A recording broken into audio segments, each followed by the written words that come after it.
Hi, everyone. Welcome back. Once again, my name is Katie Powell, and I am a member of the Washington County Community Remembrance Project, particularly focusing on the Equal Justice Initiative's Racial Justice Essay Contest. So I am excited to talk to you about the second video in our series, which is really focusing on the nuts and bolts of the Racial Justice Essay Contest, which I'm sure you've all been waiting for. So in our last video, which I'm sure you can still get access to, we talked a lot about the background of the Equal Justice Initiative, as well as some various different ways and approaches that they go about asking us as a nation to deal with and reckon with the way that we have treated Black people, African Americans in this country throughout our history. And so we've taken that into the local community with the work of the Washington County Community Remembrance Project, with the memorial marker that I mentioned in our last video. But broader, we really want to engage our community, in the way that we hope to do that is through working with students like you to participate in the Racial Justice Essay Contest. So I'm going to start really briefly with an overview, and this is all directly from the Equal Justice Initiative. So the Racial Justice Essay Contest is, and I think it's important to use that exact title, an essay contest focusing on racial justice. So each Community Remembrance Project group hosts one. So a lot of the resources that you'll see are from former Community Remembrance Project groups and their essay contests. So directly quoted from the Equal Justice Initiative website includes the idea that students are asked to examine the history of a topic of racial injustice and to discuss its legacy today.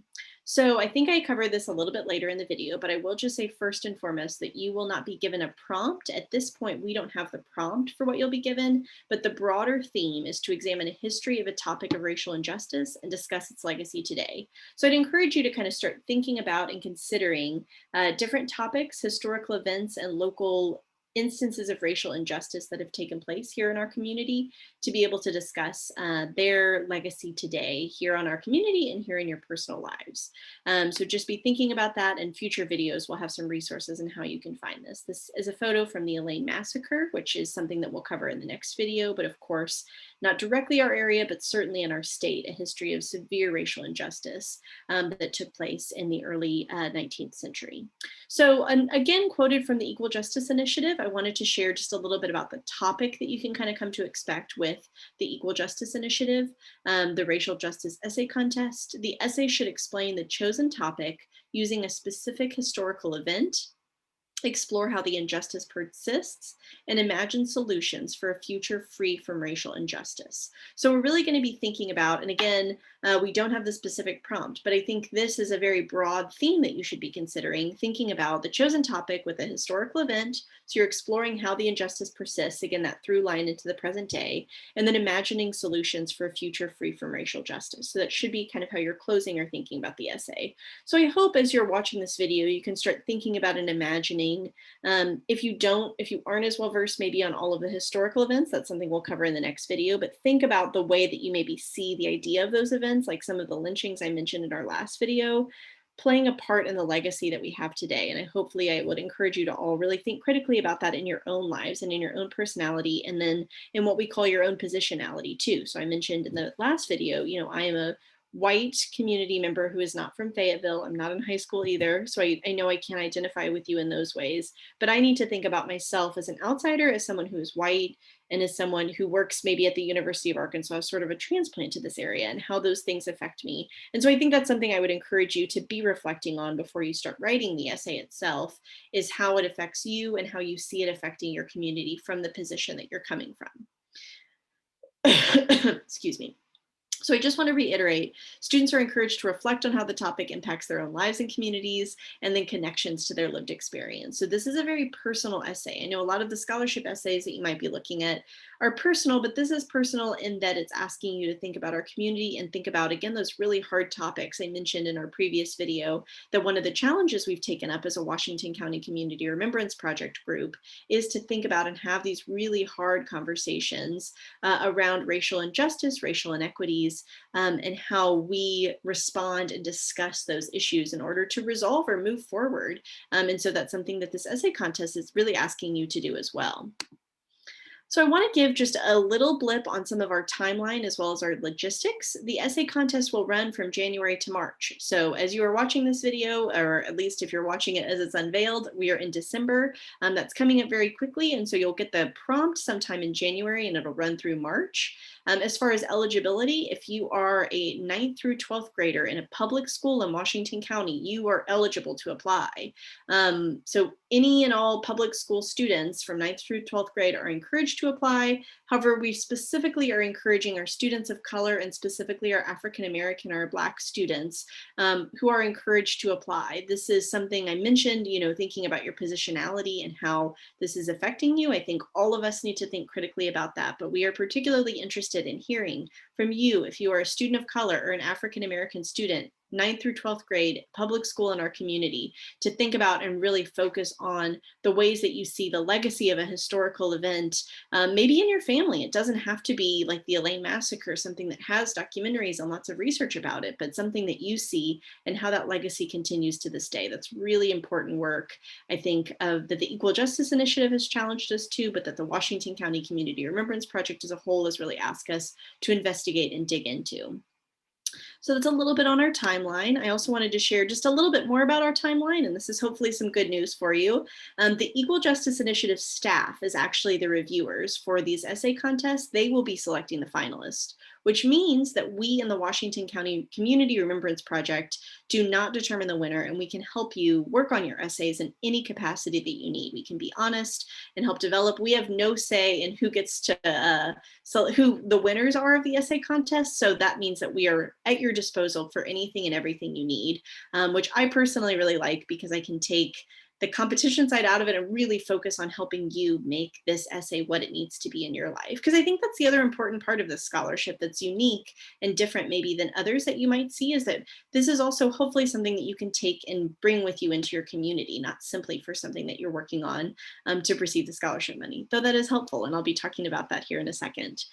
So bottom line, we are here to help you. We are not the judges in this essay contest. The Equal Justice Initiative staff over in Alabama are, so we are here to help. All participating students receive a gift of appreciation, but then the Equal Justice Initiative typically, and it changes every time, but typically divides up $5,000 in scholarship awards to up to 4 to 5 placing winners. So that does not mean that every placing winner gets $5,000. That means they typically divide among the placing winners the $5,000 on how they deem appropriate. They will also receive other prizes as well. So that's the timeline and some of the logistics, including what you get out of the essay contest. That, of course, is a very, very important part of this. But notably, we are not judges, so we can help you with anything. I also wanted to mention, just within kind of the nuts and bolts, not necessarily our timeline, that the essay should be between 800 and 1,000 words. That's the typical length that you'll be needing to prepare for. And like I mentioned, the EJI staff doesn't typically share the prompt until the essay contest launch date. So that's to make sure that all students in the community have equal access to the contest. So it'll all come out on the same day and all of you will have access then. So hopefully by participating and watching these videos, you're able to start thinking about ideas of the essay contest, so that by the time we actually get the specific prompt, you can really tailor some of the research you've done to what the prompt itself is calling for. So those are some nuts and bolts. Also, I forgot to remind you, but it's running from January to March. So be sort of thinking about that. Here we are in December, January into March. And then this is hopefully easy for you to read. I'm not sure how big your screen is. I guess it depends on what you're watching this on, but this is directly from the facilitation guide that we have. So I wanted to just share it. And if you want to try to take a picture of this or screenshot it from your computer, that would be great. These are some broadly students are asked to think about how racial injustice has and continues to impact Black people and people of color through one of the following themes or topics. So again, though they won't be giving us the prompt, they are wanting you to start thinking about these specific topics. So I would encourage you to take some time to reflect before we jump into how to find resources, which is the topic of our next video, to really take a little bit of time to reflect on these topics and which ones most clearly resonate with you. So that covers enslavement, racial terror and lynching, resistance to desegregation, segregation in public spaces, mass incarceration, like I mentioned in the first video, is a huge argument that EJI is making, that it's really a through line from slavery, the death penalty, felony and disenfranchisement, inequalities in economic policy, unequal access to quality healthcare, housing discrimination and redlining, unequal access to quality education, state violence, school to prison pipeline. I'm sure you've heard of that. Voter suppression, mass forgetting of racial injustice. So that's something that, again, the Equal Justice Initiative has worked to bring that back into our national memory. And then, of course, environmental injustice and racism, which is an important topic to investigate as well. So maybe try to take a picture of this, something like that. I think it's important to kind of reflect on this because in our next video, we'll be touching base on the resources that you can use through our public library and then through some of the resources provided by the Washington County Community Remembrance Project to help you start thinking about and researching these different elements. So in the meantime, I would encourage you to email us. We're going to have another video coming up about resources and then a few more things coming up before we have the actual launch of the essay contest, but hopefully this has helped get you a little bit more of a better idea of what the essay contest is all about. In the meantime, if you have questions, please feel free to email us at WCCR, so that's Washington County Community Remembrance, and then the word project at gmail.com. You can learn more at washingtoncountyremembers.org. And then you can also join us on January 27th at 4:30 p.m. for a virtual workshop to learn more about the essay contest, an overview of HAI, and some resources that we have. More details for that can be found on the Fayetteville Public Library's Facebook page. So let us know if you have any questions, and I hope to see you again in our next iteration, as well as at our workshop coming up soon. Thank you so much for tuning in.